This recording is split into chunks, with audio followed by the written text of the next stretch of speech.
প্রিয় বন্ধুরা, একজন মুসলমান ব্যক্তিকে কিছু অবিশ্বাসীরা মিলে সমুদ্রের উত্তাল ঢেউয়ের মাঝে জাহাজ থেকে ফেলে দেয়। তারপর সেই মুসলমান ধার্মিক ব্যক্তির সাথে এমন অলৌকিক ঘটনা ঘটেছিল যা জানলে আপনার হৃদয়কে কাঁপিয়ে তুলতে বাধ্য করবে। যারা সেই মুসলিম ব্যক্তিকে সমুদ্রে ফেলে দিয়েছিল তাদের সাথে কি ঘটেছিল এবং সেই অসহায় ব্যক্তিটিকে আল্লাহ কি অলৌকিক দৃশ্য দেখালেন।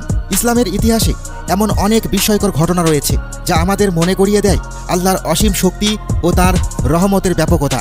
এই ঘটনাটি আমাদের শিক্ষা দেয় আল্লাহর সাহায্য যে কোনো সময় যে কোনো পরিস্থিতিতে এসে পৌঁছাতে পারে। যত কঠিনই পরিস্থিতি হোক না কেন, একজন মুমিনের উচিত নিজের ঈমানকে শক্ত রাখা এবং একমাত্র আল্লাহর উপর ভরসা রাখা। ঘটনাটি একটি সাগর যাত্রার। জাহাজে ছিল ব্যবসায়ী ও মালপত্র, সব কিছুই ঠিকঠাক চলছিল। হঠাৎ করে সমুদ্রে প্রবল ঝড় শুরু হয়, জাহাজ দুলতে থাকে এবং ডুবে যাওয়ার আশঙ্কা বাড়ে। জাহাজের ক্যাপ্টেন তখন সবাইকে বললেন, জাহাজে ওজন অনেক বেশি হয়ে গেছে, বাঁচতে হলে আমাদের কিছু মালপত্র সমুদ্রে ফেলতে হবে যাতে জাহাজ হালকা হয় এবং নিরাপদে তীরে পৌঁছাতে পারে, কারণ আমাদের জীবন মালপত্রের চেয়ে অনেক মূল্যবান। এই কথা শুনে সবাই একমত হলো। তারপর কেউ একজন বলল, এই যে মুসলমান নতুন ব্যবসায়ী এসেছে, সে প্রচুর মাল এনেছে, শুধু ওর মাল ফেললেই আমাদের বাঁচার উপায় হবে।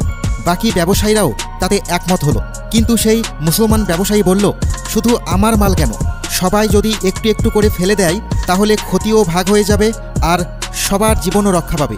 কিন্তু কেউই তার কথা শুনল না, বরং তারা একজোট হয়ে গেল, ঝগড়াঝাটি করল আর শেষমেশ তাকে এবং তার মালপত্র সহ তুলে সোজা সাগরে ছুঁড়ে ফেলে দিল। তারপর নিজেরা নিরাপদে জাহাজ চালিয়ে যেতে লাগলো। এদিকে সাগরে পড়া সেই মুসলমান ব্যক্তি প্রাণপণে ঢেউয়ের সঙ্গে লড়াই করলেন, কিন্তু অবশেষে ক্লান্ত হয়ে তিনি জ্ঞান হারিয়ে ফেললেন।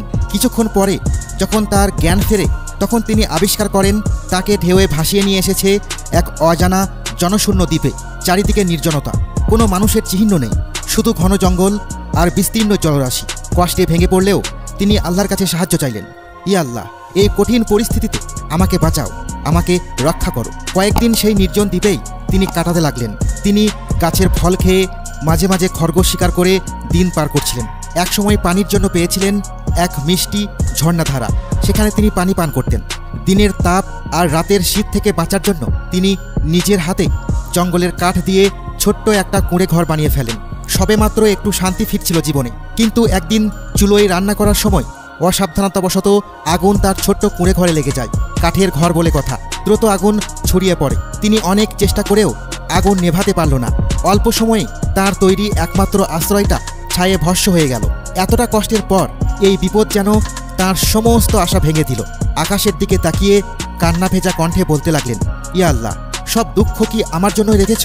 প্রথমে আমাকে অন্যায়ভাবে জাহাজ থেকে ফেলে দেওয়া হলো, এখন এই ছোট্ট ঘরটাও পুড়ে গেল। তুমি কি আমাকে ভুলে গেছো? এই প্রশ্নগুলো আমাদের অনেকের মনেও আসে, তাই না? কখনো কখনো বিপদ এলে আমরা আল্লাহকে প্রশ্ন করি, আমার সাথেই কেন সব হয়? সেই ব্যবসায়ীও আল্লাহর কাছে অভিযোগ করলেন। তারপর ক্ষুধা আর দুঃখে তিনি চুপচাপ শুয়ে পড়লেন। কিন্তু পরের দিন সকালে ঘটে গেল এক অবিশ্বাস্য ঘটনা। তিনি চোখ খুলে দেখলেন সাগরের দিকে ছুটে আসছে অন্য একটি জাহাজ, আর কিছু মানুষ তাকে উদ্ধারের জন্য সেই দ্বীপে পৌঁছে গেল।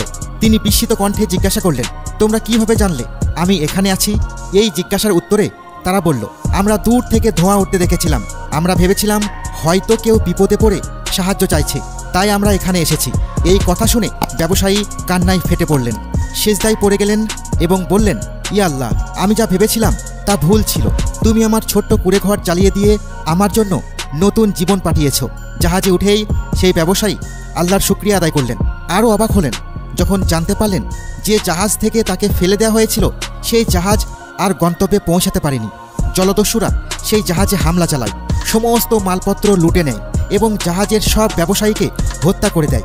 শুধুমাত্র সেই ব্যবসায়ী বেঁচে যান যাকে তারা অন্যায়ভাবে ফেলে দিয়েছিল। এই কথা শুনে তিনি আবারও কান্নায় ভেঙে পড়লেন। আল্লাহর দরবারে সেজদায় লুটিয়ে পড়ে বললেন, ইয়া আল্লাহ, তুমি যা করো সব উত্তমের জন্যই করো। আমরা মানুষ হয়েই শুধু তখন বুঝতে পারি যখন তুমি আমাদের সেই রহমতের দরজায় পৌঁছে দাও। বন্ধুরা, আমাদের সবার জীবনে এমন সময় আসে যখন সব কিছু অন্ধকার মনে হয়, ছোট্ট কুঁড়ে ঘরটা পুড়ে যাওয়ার মতো পরিস্থিতি তৈরি হয়, কিন্তু বাস্তবে হয়তো আল্লাহ সেই আগুনের ধোঁয়া দিয়েই আমাদের জন্য নতুন রহমতের দরজা খুলে দিচ্ছেন। প্রিয় বন্ধুরা, আপনার জীবনে কখনো দরজা বন্ধ হয়ে গেলেও হতাশ হবেন না। আপনার ছোট্ট কুঁড়ে ঘর যদি পুড়ে যায়, জেনে রাখুন আল্লাহ আপনাকে বড় কিছু দেওয়ার পরিকল্পনা করছেন।